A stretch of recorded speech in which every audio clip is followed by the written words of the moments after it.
टकलो जी घर आए, टकलो जी घर आए, खाजुरडी शर्माए, टकलो जी घर आए। तेरे घर आया मैं आया तुझको लेने, दिल के बदले में छुट्टी का ढांचा देने। मेरी हर धड़कन क्या कहती है सुन सुन सुन सुन, टकला जी घर आए, टकला जी घर आए, खाजुरडी शर्माए, टकला जी घर आए। नमस्कार मंडळी, गॉसिप गर्लच्या आजच्या नवीन पॉडकास्टमध्ये पुन्हा एकदा तुम्हा सर्वांचं खूप खूप आणि मनापासून स्वागत आहे। आता गाण्यावरून तुम्ही ओळखलंच असेल की आजचं पॉडकास्ट कोणावर आहे आणि हे मध्येच का आलं आहे, कारण आज टकलोजी गेले आहेत, उर्फ झमुरा, उर्फ चिकटगुंड्या, उर्फ कुडकुड कुमार गेले आहेत वन अँड ओनली खाजुर्डीला माहेराहून परत आणायला। गोमुसंगतीनं माझ्यात येशील का, गोमुसंगतीनं माझ्यात येशील का, राजसंगतीनं तुझ्या मी येणार नाही, राजसंगतीनं तुझ्या मी येणार नाही, तुझ्या पिरतीची राणी मी होणार नाही। असं काहीसं झालं आहे बाबा झमुऱ्याचं। शेवटी ती येणार होती, ट्रेनने येणार होती, आईला घेऊन येणार होती, काय काय करणार होतं सगळं तिने सांगितलं नाही म्हणजे नाही, आम्ही नाही येत जा। मग काय ऑप्शन होता आता? हिला आणण्याचं एकच ऑप्शन, झमुऱ्याला जावंच लागणार। मग झमुऱ्या म्हणाला चला मी आपली लाल डब्बा तिला बाहेर काढतो आणि तिच्याबरोबर जरा घेऊन येतो, जरा ॲक्टिंग मारत तिला सांगतो, जरा रोड ट्रिपचा ढाचा देतो की चल आपण असं येऊया, रोडने येऊया, मजा करत येऊया। आता बघण्यासारखं आहे की मातोश्री येत आहेत की नाही, म्हणजे झमुरीच्या मातोश्री येत आहेत की नाही। आता इतके दिवस इथे राहिली होती तर हिला काहीतरी चांगलं शिकवलं असेल, कसं वागायचं, कसं राहायचं, कसं बाबा स्वतःचं ठेव, लोक बघ बाहेर काय काय बोलतात तुझ्याबद्दल आणि खरंच आहे तू तशीच वाटते, तुझं पोतेरं करून ठेवलं आहे, हे सगळं जरा काहीतरी आईने आणि बहिणीने शिकवलं असेल ना, तर बघूया आता काय बदल झाला आहे की नाही त्या झमुरीमध्ये। तिच्या आई येणं शक्य आहे का मंडळी, किंवा आली तरी पण काहीतरी मांडवली करूनच येईल ती, कारण का जेवढं तिने बघितलं आहे त्यावरून तिला तर माहिती आहे तिकडे जाऊन हा आपल्याला कामाला लावेल, त्यापेक्षा इथे आपण बरे आहोत। तर लास्ट टाईम तर ती नाही नको गं बाई, नाही मी नाही येते म्हणून आधीच कल्टी मारली तिने, पण ह्या वेळेला आत्ता जावई बापू स्वतःहून आले घ्यायला। आता काय करणार, त्याचं कारण वेगळं आहे, कारण आता येतच नाही म्हटल्यावरती तिकडेच प्रकट व्हावं लागलं, नाहीतर मग आलीच नसती, गेली असती तर बहुतेक तर खूपच मोठं कांड झालेलं आहे सुनेचं आणि सासूचं। आणि त्याच्यामुळे सासूला सांगितलेलं आहे की तू तर नाही यायचं बाबा, तुला यायचं तर तू ये एकटा मला घ्यायला, मी विचार करेन, तिला घेऊन येऊ नको ढेरपोटीला। सगळीकडे नुसती नाचत असते। चला बाबा, आपल्यामुळे कोणाचं आयुष्य चांगलं होतं आहे तर आपल्याला आणि काय पाहिजे आहे ना मंडळी। बघितला आपण किती, म्हणजे आपण एक कपलला आपण मिलाप केला आहे, आपण कपलला एक चांगलं आयुष्य आणि कसं त्यांनी आपलं लाईफ ॲज अ कपल म्हणून लीड केलं पाहिजे। घरच्या जबाबदाऱ्या तर घेतल्याच पाहिजे, सासू विसू सगळं ठीक आहे, पण जर इतकी सासू ऑब्सेस्ड असेल तर तिला कसं कंट्रोल करावं हे आपण आपल्यामुळे कोणीतरी शिकलं आहे। सो सगळ्यांनी आपली पाठ थोपटून या मंडळी, व्हेरी गुड जॉब। आणि ह्या ढेर पोटीला ना असंच पाहिजे, असंच पाहिजे, कळू दे हिला। मोठं सगळीकडे नुसतं माझ्या मम्म्याचं नाव, माझ्या मम्म्याचं नाव, माझ्या मम्म्याचं असं, मम्म्याचं तसं, सगळं मम्म्याचं नाव, पण मम्मी काम शून्य करत होती। तर चांगलाच सुनेने धडा शिकवला आहे, भर एकदम सीझनमध्ये कल्टी झाली आहे आणि त्याच्यामुळे कळू दे आता तुझ्या मम्मीला कसं असतं काम। तर आता मम्मी जास्त तर काय करत नाही आहे, पण ठीक आहे, अजिबातच काय करायची नाही, त्यापेक्षा थोडी तरी हालचाल करायला लागली आहे, ते मम्मीच्या हेल्थसाठी पण चांगलं आहे। सो मम्मी प्लीज कंटिन्यू दिस, म्हणजे जरी खाजुर्डी आली तरी लगेच तिथे जाऊन टुणकन उडी मारून झुल्यावर झुलेलाल, सॉरी देवाचं नाही, नो मस्करी देवाची, हां झुल्यावर झुले घेत बसू नका, समजलं का? हां आणि जेव्हा जेव्हा याला गरज पडते ना, अचानक ते झाई काका त्यांच्या त्या बिळातनं टुणकन बाहेर येतात. आता ते झाई काकांना डायरेक्ट दाखवलं नाही, त्याच्यात पण कशी आडीबाजी बघा. 2 दिवस आधीपासनं थोडं झिल्लूला हळूहळू दाखवायला सुरू केलं, 1-2 शॉटमध्ये. ते झिल्लू आली तेव्हाच मी समजली, याला झिल्लू दिसते पण झाई काका दिसत नाहीत. मग लोक विचारणार न विचारणार त्यातच ह्याने झाई काकांची एंट्री दाखवली. एकदम मोठे झाई काका, the senior member of the family, the टुकार मेंबर ऑफ द फॅमिली. उचलला नारळ आणि फोडला. तेवढंच काम कर आता, ते स्वतःच्या टाळक्यात फोडा तो नारळ. कसले येडे तरी यांच्या घरात, एकापेक्षा एक नमुने. कुठे कुठे गायब होतात, कुठून कुठून बाहेर येतात आणि कसलं काय यांचं काय चाललेलं असतं काय माहिती यांच्या फॅमिलीमध्ये. आणि कोण काय करतंय, आहे नाही आहे, कुठे गेलं, ह्याच्याशी काही ना. खरं तर लोकांना काही घेणं देणंच नसलं पाहिजे. कारण काय करायचं ना, हे लोक उगाचच इमोशनली इन्वॉल्व होतात ह्यांच्यामध्ये. पण ह्यांचे जे घरचे आहेत ना, ते सगळे अगदी ते पासून ते नाचरी हसरीपर्यंत सगळे एका माळ्याचे मणी आहेत. सगळे आपलं आपलं काम साधतात, सगळं आपलं आपलं सवडीप्रमाणे, आपल्या आपल्या कामाप्रमाणे जसं काही असतं, जसं काही मिळतं त्याप्रमाणे प्रकट होतात आणि गायब होतात. तर ह्यांच्यापैकी कोणावरही तरस खाण्याची काहीही गरज नाही. झाई पण टसलाच, कुठे गेलेला उलथलेला काय माहिती, आता अचानक प्रकट झालाय. तर मी काय सांगत होती, आज पॉडकास्ट करण्याचं कारण असं की मी म्हटलं आता नवीन चॅप्टर सुरू होणार आहे, आता नवीन गोष्टी दिसणार आहे, आता परत कंटेंट मिळणार आहे आपल्याला. तर आता जेवढं राहिलं आहे तेवढं कंटेंट आपण फिनिश करून टाकूया. मग नवीन चॅप्टरची नवीन सुरुवात. काय रे झमुऱ्या, यावेळेला आईने तुला शिरा नाही दिला पॅक करून? झोपली होती तंगड्यावर करून, सुरू झालं तिचं. आता अजून आली नाही तर आत्ता तिच्या तंगड्या झाल्या वर. एरवी तर दोघं जेव्हा बाहेर फिरायला निघतात तर मुद्दामून देते आपली शिरा बिरा करून, तेव्हा कशी उठते आणि तेव्हा कसं पॅक वगैरे करून देते लाडूल्या गोडूल्याला. आणि यावेळेला त्याने काय दाखवलं पण नाही खाताना पिताना, फक्त हां तेच करताना नाही दाखवलं, पण इनडायरेक्टली सांगितलं की मला टॉयलेटला झालेली म्हणून मी टॉयलेटसाठी थांबलो. अरे झमुऱ्या, तू खरंच रे बाबा कसला नमुना आहेस ना तू, एक नंबरचा नेक्स्ट लेवल आहे. म्हणजे तुझी तर कम्पॅरिझन कोणाशी होऊच शकत नाही. एकदा तर खाताना दाखवतोस, ते खाताना तर ते पण इक्वलीच खराब असतं, पण आज खाताना नाही डायरेक्ट तू एकदम पुढचीच मजल गाठली. म्हणजे तुमचं ते बघूनच लोकांनी समजून जायचं की खाल्लं आहे म्हणूनच आलं आहे, खाल्ल्याशिवाय थोडीच होतं. तर त्याच्यामुळे त्याने एकदम फायनल कॉलच दाखवला आहे आपल्याला. आणि बापरे, तिथे पोचलेला आणि सांगत होता काय काय, तर तेव्हा तर कोण ते काय खराश काढत होता, कसले कसले आवाज, बापरे. आणि नेमकं शाळेला मी जेवतानाच लावला होता याचा टी व्हीवर आणि जेवत होती, माझा लंच टाईम झालेला. जेवता जेवता समोर बघते तर यांचा मागून असा आवाज, माझ्या पोटात अक्षरशः खड्डा पडला हो मंडळी. एकदम असं कसं तरी एकदम असं डुचमळल्यासारखं झालं मला. अरे झमुऱ्या जरा थांब ना, ते कोण ते काय ते खा खू खी करत होतं त्याचं होऊन जाऊ दे ना, त्याच्यानंतर तू बोल. इतकी बडबड बडबड बडबड, जरा गप ना गप. गेलाय तिकडे तर चालूच झाला नुसता टवाळखोर. एक देईन ना अशी, चुप ना. कुठे बोलायचं कुठे नाही, जरा थांब ना. ते काय कुठे काय पळून चाललं होतं की काय, तू पुन्हा बोलू शकत नव्हतास तेव्हाच बोलायचं होतं तुला, पागल कुठचा. एरवी त्या बायकांचा ताटांचा आवाज वगैरे पण आला, काम करत असतील तरी त्यांना बोलेल. कुकरची शिट्टी वाजते त्याला पण बोलेल की थांबा थांबा म्हणून, जरा ते बंद करा. आणि इकडे एवढा कोणतरी घाण आवाज काढतंय इतकं, ते काय नाही त्याच्यातच बोलतोय घाणेरडा कुठचा. आणि ती खाजुरडी मला तर नाही वाटत ती कधी आयुष्यात सुधरू शकते.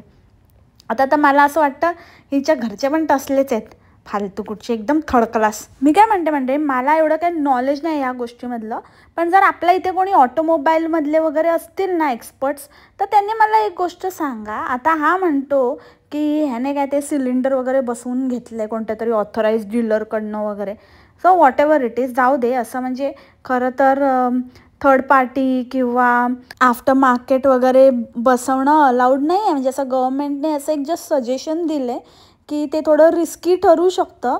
बट मला काय म्हणायचं ते सगळं जाऊ दे, ते त्याने काय ते पैसे वाचवायला किंवा काय काय ते त्याने केलं असेल आणि ते ऑथोराइज डीलरकडून एक चांगलं बसवून घेतलं असेल, तेही मी काही त्याच्याबद्दल म्हणत नाही.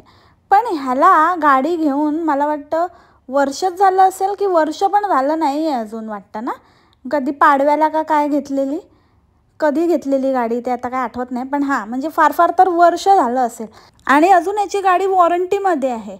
मग ह्याने जर आता असं काहीतरी बसवून घेतलं बाहेरून तर वॉरंटी तर खतम झाली, याची संपली नाही का. असंच असतं ना की जर तुम्ही असं बाहेरून काही वॉरंटी पिरियडमध्ये चेंजेस करून घेतले तर तुमची वॉरंटी नल अँड वॉइड होते. मग आता रे टकल्या विचारलंस का. आणि झमुऱ्याने आमरसच्या बाटल्या कशातनं आणलेल्या बघितलं का, पॅन्टीतून. पॅन्टी मी पॅन्टीमध्ये वगैरे गुंडाळून आणल्या. झमुऱ्या तू पॅन्टी घालतोस, मग ब्राडू पण घालत असशील, ब्राडूमध्ये पण गुंडाळून आणलेस का आंबे. आंबे म्हणजे आमरसच्या बाटल्या रे पगला, काहीतरीच विचार करतो. नाही म्हणजे हा असा चड्डूचं दाखवत होता, बोलतो की मी पॅन्टीमध्ये आणल्या. मग मला वाटलं की पॅन्टी आहे तर मग दुसरं पण आलं ना का बोलणार. झमुऱ्या म्हणून म्हणते मी मराठी ना जरा माणसाने शुद्ध आणि ॲटलिस्ट जिथे जिथे योग्य बोलणं, जिथे आपलं पाहिजे ना, जर त्याचा वेगळा अर्थ निघू शकतो अशा ठिकाणी तरी जपून बोलावं रे, विचार करून बोलावं. म्हणून हे बेसिक हे खूप जरुरी आहे माणसाचं. तुला कोणी पास केलं तेच मला कळत नाही. मला वाटतं तुझे पेपर चेक करणारे पण रात्रीचे चेक करत असतील ना, त्यांना काही दिसलंच नसेल म्हणून आपलं तुला झालं आहेस तू कसा बसा night college return pass out. ट्विनचं स्पेलिंग बघितलं का म्हणजे ट्विनचं वला ट लावलेला उच्चार करून दाखवा फक्त तुम्ही मला. हे फक्त झमुऱ्याच्या गॉंगॉंगच्या दुनियेतच पॉसिबल आहे बाबा. आपल्यासारखी साध्या सुध्या माणसांची कामं नाही ती. विटिन विटिन अरे ट लावं असतो झमुऱ्या, वला ट लावलास तू. बघा हे असं प्रॉब्लेम आहे, याला कुठे काय लावायचं ते कळत नाही म्हणून याचा मोठा झोल झालेला आहे. समजलं का मंडळी, आत्ता मला समजलं. हा मेन ह्याचा इकडेच लोचा आहे, इतकेच गंडला आहे तो. झमुऱ्या शिकून घे नीट, कुठे पण काहीतरी वाकड्या तिकड्या जोड्या लावू नकोस. हां आणि ह्याची आई फुकटे, दोघं महाफुकटे हे आपल्याला सांगणार. चितळेची भाकरवडीचा आपल्याला रिव्ह्यू देत आहेत, सांगतात ते गरम गरम ताजी ताजी भरतो मोठी शेपीण सांगते. अगं शेपेण तू आयुष्यात पहिल्यांदा खाल्ली असशील, आमचा जन्म गेला चितळेची भाकरवडी खाऊन. कोणाला सांगते गं. मी काय बोलते की खोलत नाही ना तोपर्यंत पॅक असतो. ओ माय गॉड, ओ कसला आविष्कार, कसला शोध लावलाय. खोलत नाही तोपर्यंत पॅक असतं, खोलल्यावर ओपन होतं. आईला आम्हाला तर माहितीच नव्हतं. काय बोलते रे दोघं मायलेक, काय रे तुमचं कुठे कहाँ से आते हैं ये लोग. आणि आखरी पास्ता बघितलं का मंडळी, आखरी पास्ता. अरे आता किनवा मी तुला करून द्यायची ना, मला आठवतं मी तुला करून द्यायची. हो मला आठवतं, म्हणूनच ते आठवणीत गेलं ना, म्हणून मी त्या आठवणी ताज्या करायला आणल्या मम्मी. आता मला करून दे, हां करून देशील ना. अरे मी काय म्हणते, पण ज्या लोकांची धावपळ असते, ज्या लोकांना सतत काही ना काहीतरी कामात असतात आणि एक मिनिट उसंत नसते, त्या लोकांची तब्येत खराब होते ना.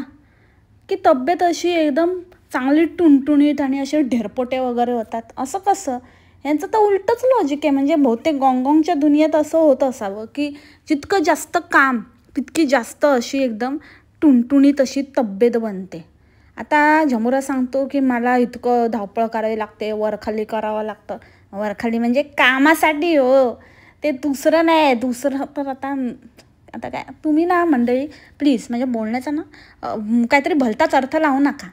म्हणजे वरती त्याच्या टेरेस काय ते आहे ना पितळेची रूम, आणि तिथून खाली जिन्यावरून वरखाली करावं लागतं, ते करावं लागतं. मग पाण्यासाठी त्याला हे सगळं बघावं लागतं. कधी कधी टँकर बोलवावं लागतं कारण ह्याचं पाणी संपतं. ह्याचं म्हणजे ह्याचं जे म्युन्सिपाल्टीचं किंवा ग्रामपंचायतीचं ते पुरत नाही ना, म्हणून तर त्याला दोन्ही कामासाठी टँकर बोलवावा लागतो. पाण्यासाठी पाणी संपतं ना टाकीतलं, तर मग त्याच्यासाठी मग टँकर बोलवावा लागतो, मग त्याच्यामध्ये पाईप सोडावा लागतो टाकीमध्ये. तर असे बरेच गोष्टी ह्याच्यामध्ये त्याची धपळ होते आणि सगळं त्याला जावं लागतं, आणावं लागतं बाजारातनं. सगळं होल अँड सोल सगळं करतात धरतात तो आहे ना. त्याच्यामध्ये मम्मीने मध्येच पुढी सोडली की बाबा तुझ्याशिवाय काय जमणार नाही आहे, सगळे कोणी गेलं तरी चालतं पण तू गेला नाही पाहिजे. मम्मीला तर सोडायचंच नव्हतं, पण झमुराने निर्धार केलाय की अरे असं कसं मम्मी, माझी खाजुरडी ती काही येत नाही, असू नाही मम्मी. मग झमुरा लगेच काय म्हणतो की नाही माझ्याकडून पण मी नसलो तरी पण असं चालू शकतं. आता एरवी असताना झमुरा तर एकदम काय त्याने एक चान्स सोडला नसता, फुल एकदम फ्लॉन्ट केलं असतं की माझ्याशिवाय जमतच नाही, कोणी नसलं तरी चालतं, मी असलोच पाहिजे वगैरे असं बोलला असता. पण आता त्याला कल्टी मारायची आहे ना, आणि तो काय बाबा मम्मीच्या ट्रॅपमध्ये येणार नाही, म्हणून तो लगेच काय म्हणतो की नाही मी नसलो तरी पण चालतं, मी फोनवर वगैरे मॅनेज करू शकतो, असं काही प्रॉब्लेम नाही आहे, थोड्या दिवसात मी जाऊन येऊ शकतो. कारण आता तर बाबा रहा ही नाही जाता तडपी ऐसी आहे. म्हणून तो गेला आहे आता आणायला. तर त्याची तयारी त्याची पूर्ण त्याने मम्मीला घेऊन, तुला मम्मी जाणार नाही आहे, उगाचच तू काहीतरी विचार करू नको, समजली ना. गपचूप इथे राहा, मी 2 दिवसात जातो, असा जातो आणि असा येतो. हां, तुला आराम करायचं आहे, झुल्यावर झुलायचं आहे की नाही, की असंच करत बसायचं आहे काम नाही ना. मग खाजरुडीला आणतो, गा बस इकडे राहा गपचाप. काय रे, कोणाला सांगते की मला कसली काही लाज नाही वाटत आणि मी सगळं काही करतो, मला असं काही छोटं काम मोठं काम असं काय नाही असं माझ्यासाठी. असं तुझा बिझनेस आहे ना, मग तूच करणार ना. आम्ही येणार काय तुझ्याकडे तुझ्या बिझनेससाठी धावायला? आणि छोटं काम मोठं काम काय, सगळं काय तुलाच मिळते, तू काय दुसऱ्यासाठी काम नाही करते. छोटं काम मोठं काम करायला स्वतःसाठी करतोय मग. आणि त्याच्यामध्ये पण तुला स्वतःचे पैसे वाचवायचे आहेत आणि जितकं जास्तीत जास्त सगळ्या बाजूने स्वतःलाच कमवता येईल तर ते बघायचं आहे. आता ते तू पिकअप ड्रॉपला वगैरे गाडी रिक्षा ह्या सगळ्या गोष्टी पाठवू शकतो, पण तू स्वतः जातो, कारण काय फुकट नाही ते, त्याचे पैसे मिळतात तुला. बाकी गोष्टी जे काही आणायला वगैरे जातो ते पण ते स्वतः का जातो, काय क्वालिटी ते ती गोष्ट वेगळीच आहे. ह्याला तर उगाचच काहीतरी ते क्वालिटीच्या नावाखाली तिकडे घासाघीस करायची असते आणि मग मध्ये कोणतरी असं ठेवलं तर ते एक्स्ट्रा पैसे लावणार डिलिव्हरीचे वगैरे, तर त्यापेक्षा मी स्वतःच जातो म्हणून जातो आपला. पण येड्या तू ते पेट्रोल जाळतोस ना एवढं येण्या जाण्यामध्ये, आणि माणसाची पण आपली पण कसरत होते, ते पण असतं. एकतर ह्या लोकांना ना ते ह्युमन लेबरवालं ते लॉजिकच माहिती नाही. हे तर फक्त म्हणजे असं वाटतं की यांना पैसे वाचले ना तोच अल्टिमेट गोल आहे, पण तो कुठे ना कुठेतरी जातोच आहे तो पैसा. पण त्याच्यासाठी आता त्याने तोडगा काढला आहे थोडं. आता पेट्रोल नाही तर हे काय ते आपलं आता गॅसचं ते सिलेंडर बसवून घेतलं आहे. म्हणजे हा असे काय ना काहीतरी ऑल्टरनेटिव्ह काढणार, पण हाच करणार. कारण ह्याला पैसा पाहिजे कुठून तरी, जितकं ह्याला स्वतःचं राहील, कुठेही जराही त्याचं काही वाटाघाटी होणार नाही, ह्याच्याकडे हा पर्टिक्युलरली एकदम लक्ष देऊन आहे हा चिकट गुंड्या. आणि ती स्कूटी तिला तर काय कुठे टाकली आहे काय माहिती, ती काय वापरतच नाही. ती तरी वापरायची, ते तरी घेऊन जायचं ना. एवढा मोठा आपला डबडा काढतो दरवेळेला बाहेर कुठे पण जायचं म्हटलं तर. आणि ते खाजुर्डीला मनवायला कसं असं बोलता सांगतं की खाजुर्डी, म्हणजे खाजुर्डी नाही, ते असं सायलेंट होतं, ते असं तुम्ही रीड बिटवीन द लाईन्स होतं, पण ते ॲक्च्युली तिलाच तो सांगत होता की मी तर घेणार आहे आता सुट्टी, मला झेपत नाही, मला पण आराम पाहिजे ना. अरे सुट्टी काय, तू फुल आरामच कर, बंद नुसतं तू तुझा स्टे चालवलास ना, पत्रा स्टे तो तरी नुसता चालव, नाहीतर यूट्यूबवरनं तरी जा, नाहीतर यूट्यूबवर आहेस तर ते तरी बंद करा. आम्हाला काही फरक पडत नाही, एकदम आराम कर ना. कोणी सांगितलं आहे तुला? आम्ही काही नाही सांगितलं, ते तुमचं तुम्ही बघा, सुट्टी घ्या, चालू ठेवा, बंद ठेवा, कोणाला काय फरक पडतोय. तर ते खाजुर्डीला होतं की खाजुर्डी ये ग बाई ये मी सुट्टी घेणार माझी लाडुली गोडुली. बघ आता फक्त आता तू डिसेंबरपर्यंत तर कल्टीच मारलीस ना, आता बस थोडेच दिवस आहे. आता मला 31 डिसेंबरला फक्त तुझी गरज आहे, नंतर आपण बघूया कसं काय करायचं आणि मग आपण सुट्टी घेऊया. आता बघ मी व्लॉगवर पण बोललो आहे, तर आता मी नक्की घेणार आहे, तर तू येशील ना गं माझी खाजडी. असं केलंस ना गं खाजुर्डी त्याच्याबरोबर. आणि काय मोठे मोठे ढाचे देत होता. बोलतो काय असतो ना तुमच्या जागी तर मी ना इतक्या बाटल्या घेऊन गेलो असतो, ह्याला घेऊन गेलो असतो, त्याला घेऊन गेलो असतो. मग आत्तापर्यंत काय तू झोपला काय? झोपला होता तू? घेऊन जायचं ना, तुझंच आहे. आमच्या जागी येण्याची तुला काहीच गरज नाही आहे. तू स्वतः चालक मालक सर्वे सर्वा तूच आहेस. मग तू घेऊन जायच्या. कोणी अडवलं होतं तुला? ह्याला उगाच काही बोलायचं म्हणून बोलतो आपला. तू स्वतः ने आधी मग दुसऱ्यांना बोल. आता नेलेत दाखवायला काय, नाही तर काय ते घेऊन गेले. आणि काय रे त्या दिवशी तर सांगत होता की एवढंच राहिलं आहे, एवढंच राहिलं आहे आणि आता मिळणार नाही आहे. तर पटापट ॲडव्हान्समध्ये लोकांनी सांगितलं आहे बस एवढंच आहे, ह्याच्यानंतर आता डायरेक्ट मार्चमध्ये एप्रिलमध्ये येणार, तोपर्यंत काय मिळणार नाही तुम्हाला. आणि आता काय कोणी घेतलं नाही वाटतं तुझ्याकडच्या, म्हणून द्यायला चालला ते एक्सपायर किंवा होतील म्हणून. ऑलरेडी एक्सपायर्ड बाटल्या आणि खराब होतील, एकदम आंबट चिंबट काहीतरी कडू लागायला लागेल म्हणून मग आता ते देऊन टाकतोय लोकांना, संपून टाकतोय एकदाचं.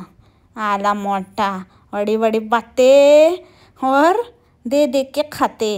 हे कसले लेवलचे लोक आहेत यार, ह्याला खायला प्यायला वगैरे आणतात. स्वतःला काय ऑर्डर केलं तर ह्याला पण देतात. बाबा आपण असं काढतो ना बाजूला, तसं ते काढलेलं वाटत होतं की बाबा खा तू खा, नाही तर आमच्या पोटात दुखायचं. कारण ह्याला माहिती होतं ना त्यांनी मागवलं आहे, ह्याच्याकडनंच नंबर घेतला होता. मग त्यांनी पण विचार केला असेल बाबा ह्याच्याकडनं नंबर घेतला, ह्याला माहिती आहे ह्याला देऊया, नाहीतर आपल्या पोटात दुखायचं.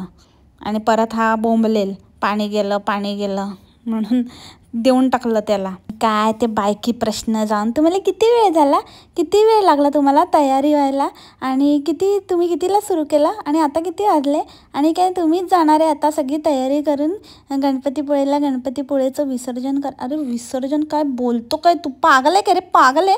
देऊ एक खट्टूस का उडू ते डोक्यावरचं असं एक टानकन देईन ना. पागल कुठचा काय आपण बडबडत असतो. बोलते काय ते गणपतीपुळेचं विसर्जन काय तो काय आपला गणपती उत्सवातला गणपती आहे का विसर्जन करायला? तुझं विसर्जन करून टाकेन मी, जास्त आवाज नको करू, समजला का? ते खेकडेवालेला इतके प्रश्न याने विचारले, त्या बाईला काही घेणं देणं नाही रे बाबा. तिचं खेकडे विकायचं काम आहे, ती खेकडे विकते. आणि एवढाच मग तेवढाच, मग एवढा मोठा साईज, तर मग माझ्या थाळीची प्राईस वाढली पाहिजे ना. म्हणजे हा इतका वेडा झाला ना. अरे पागल माणसा, तुला कोण नाही तर काय तू कोणाशी काही बोलशील का? कोणाला समोरच्याला त्या गोष्टीचं काही घेणं देणं आहे का नाही आहे, त्याला काय समजतंय नाही समजतंय, ह्याचं आपलं एकच थाळ्या कुमार, नुसता थाळ्या उडवतो जिकडे तिकडे, थाळी थाळी थाळी थाळी. हे तुझं आयुष्य झालंय थाली का बेंगन. बघ जरा स्वतःकडे, बेंगण्या कुच्चा इकडून तिकडे नुसता डुगडुगत असतो बघा. तेव्हा काय ते कटर आणलंय, आणि काय ते मी कटर आणला आणि ह्याच्याने आपण असं करायचं, आणि नंतर मग हेच कटर आपण ना जेव्हा पाहिजे तेव्हा पाना बिना आणि असं फिटिंग पक्कड म्हणून आपण प्लंबरला द्यायचं. नंतर कधी 2 in 1 कटर आहे. कारण मग ते जेव्हा त्या बायकांनी विचारलं की अहो तुम्हाला कात्री आणायला सांगितलेली ना, तर कसा म्हणतो ऐकलं, हीच वापरा आता कात्री म्हणून. म्हणजे इतर वेळी त्याला कात्री म्हणून, आणि इतर वेळी तिकडे छोटे खेकडे तोडायला. नंतर ते मोठं, इतर वेळी जेव्हा मोठा खेकडा तोडायचा असेल तेव्हा खेकडे तोडायचे, आणि इतर वेळेला जेव्हा कुठे प्लंबिंगचं काम असेल, नळबिळ असं घट्ट करायचं असेल, कुठचं ते फ्लशचं वगैरे जे असतं ते सॉकेट, ते सगळं काही फिट करायचं असेल, तेव्हा तिथे ते वापरायचं पाने बिने टाईट करायला. आणि ह्याच्या टकल्याचा डोक्याचा पण पाना जरा टाईट करा रे बाबा त्याच्याने. नुसतं येड्यासारखं काय, म्हणजे हायजीन नावाची गोष्ट नाही. एवढं झालं ते कुत्र्याचं बघितलं बिचारं ते पिल्लू, ते ह्याच्यामुळे तर ते आपलं काय स्ट्रे डॉग आहे. एवढे काही स्ट्रे डॉगला कधी असं होताना काय बघितलं आहे का? त्यांच्याकडे कोण लक्ष पण देत नाही. कधी कोणा NGOने वगैरे बघितलं तर बघितलं, नाहीतर ते आपलं आयुष्य जगतात आपल्या परीने, त्यांचं चाललेलं असतं. बट असं कधी कोणाला त्रास होताना बघितलं आहे? ह्याला का झाला? कारण ते घाणेरडं भांडं, मेन कारण तर ते घाणेरडं भांडं आहे. ते भांडं कधी धुवायचं नाही, काय नाही, त्याच्यामध्येच तो त्याला घालून द्यायचा खायला. तेच त्याला मग काय ना काहीतरी बुरशी आणि काहीतरी घाण तर होतच असेल ते, आणि मग त्याच्यानंतर त्याच्यात परत दुसऱ्या दिवशीचं अन्न द्यायचं. असं करून त्याला ते फूड पॉयझनिंग झालं, त्याला गॅस्ट्रो झाला, गॅस्ट्रो. दुसरं मोठं ते डॉक्टरांना काय माहिती तू काय करतो काय नाही, त्यांनी जे जनरल पॉसिबिलिटी असतात ते सांगितलं. पण असलियत तर ही आहे ना की तू जे घाणेरडं त्यांना खायला देतो ना त्याच्यापेक्षा ते बाहेर खाल्लेले चांगले. द्यायचं तर नीट दे, व्यवस्थित दे, हायजीन करून मेंटेन करून दे. म्हणजे ह्याच्यावर तुम्ही विचार करा की जर ह्याचं खाऊन, ह्याचं इकडे राहून, ह्याच्या काळजीच्या अंडर जर कुत्रा आजारी पडू शकतो तर माणसांची काय गत रे बाबा. विचार करा तुम्ही आपलं. मी तर आता काय बोलणार नाही, याच्यापुढे मी काय बोलूच शकत नाही. आणि काल तर हाईट केली याने, हाईट. ते एकतर मला ना असं म्हणजे त्याच्या हाताकडेच लक्ष होतं. असं वाटत होतं ना की ना असं एक जाऊन आहे ना त्याला असं त्याचा हात पकडावा आणि त्याच्या तोंडावर असा फासावा. तो खरकटा त्या डॉगीला खायला घेतलेला त्याने कालवलेला तो खरकटा हात करून तो असा इकडे तिकडे तिकडे तिकडे हलवत होता नुसता. मला असं वाटत होतं की इथे खरकटा पडेल की तिथे खरकटा पडेल. आणि नंतर त्याच्याहून एक हाईट केली या माणसाने, ती म्हणजे अगदी आपल्या घराच्या दारात त्याने जमिनीवरच त्या झुल्याच्या खालीच तिकडेच त्याला जेवण टाकायला सुरू केलं. म्हणजे किती घाण रे, म्हणजे किती अनहायजेनिक. आणि बाहेर लोक तिकडे जेवत आहेत, इथे मागे हा खाली आपल्या दारात तिथे कुत्र्याला जेवण घालतोय. हॉरिबल.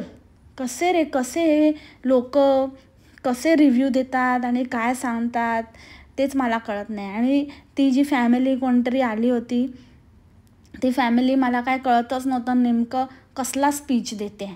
चेहरे ते एकेकाचे असे सुतकी होते, असं वाटत होतं की ते असतात ना एक काका, प्रत्येक फॅमिलीमध्ये एक मोठे काका असतात. तर कोणाचं काही दुःखद निधन झालं की ते तिथे येतात आणि असं 12व्या-13व्याला असं एकदम स्पीच देतात उभं राहून आणि असं सांगतात. असं आपल्या इथे आपल्या सर्वांचे लाडके मामा, तात्या, काका, चाचा, कैलासवासी गणपतराव बाबूराव आपटे यांचे प्रदीर्घ आजारामुळे काल सकाळी 9:15 प्राणज्योत मालवली आहे.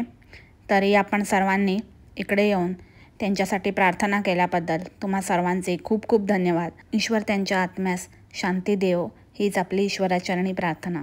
तर तसा स्पीच अक्षरशः असा वाटत होता ना खरंच ते त्या फॅमिलीमधले तेच काका असतील की जे असा स्पीच देत असतील. तर सेम त्यांनी झमुऱ्याचा रिव्ह्यू त्याच पद्धतीचा दिला आहे. आणि हा बुबूला टी शर्ट वगैरे घेणार, ह्याचे टी शर्ट बुबूला घालायचे. आता ते झाई काका घालून पार पडले, आता ते झाई काकांचे टी शर्ट काढून आता त्या बुबूला घालण्यात येणार आहेत.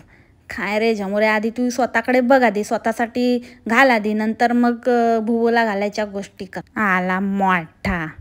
सो मंडळी, आता झमुऱ्याचं एक वेगळं कंटेंट सुरू होणार आहे, सोबतच आपल्या पॉडकास्टचं पण एक वेगळं कंटेंट आपल्याला मिळणार आहे.